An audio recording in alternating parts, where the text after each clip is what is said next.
tak to bude primárne o tom, aby sme sa pozreli na naše vlastné životy, na našu jedinečnosť, aby sme si každý zobrali do ruky tú svoju mapu Human Designu a pozreli sa, ako sme nastavení, ako sme sa tu narodili, čo je pre nás prirodzené, čo pre nás nie je prirodzené. Pretože každý z nás sa tu rodíme s darmi a s talentami, ktoré nám pomáhajú k tomu, aby sme tu naplňali svoje životné poslanie. Každý z nás sa tu urodí s nejakou misiou, ktorú tu jednoducho nejakým spôsobom má naplniť. A určite veľa z nás alebo z vás cíti niekde v určitom štádiu svojho života, že je odchylený mimo svojej osy, že nie je tam, kde by cítil, že by mal byť. A to sú presne tie veci, pretože my sa sem rodíme úplne s vesmírnou inteligenciou a podľa vesmírneho řádu, všetci.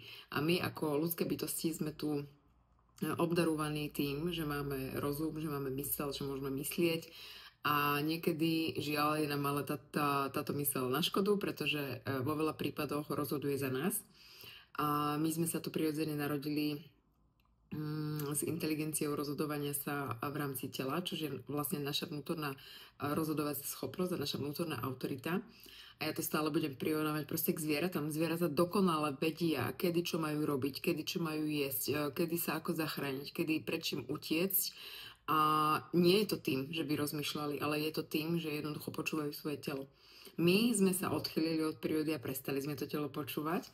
Takže ak vás zaujíma, ako naspäť sa spojiť so svojou vnútornou autoritou, ako precítiť krásu svojho typu podľa typológie v Human Designe, ako precítiť svoje dary a talenty a pochopiť, že wow, že toto takáto moja vlastnosť alebo takáto moja vlastnosť vôbec nie je na škodu, že to vôbec nie je zlé, ako by to možno, že spoločnosť mohla zaškatulkovať, ale je to pozitívne v tom, aby som si mohla ísť to svoje a tak ďalej a tak ďalej. Čiže v tomto kurze vás s Martinou chceme previesť tým, aby ste sa vrátili sami k sebe, aby ste precítili tú svoju jedinečnosť a tú svoju autenticitu a skúsili krôčik po krôčiku sa vrátiť na tú svoju životnú cestu, ktorá vám je predurčená.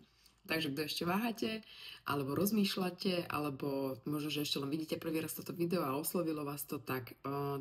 marca začíname kurz Žiť svoj dizajn a veľmi sa na to tešíme. Ahojte!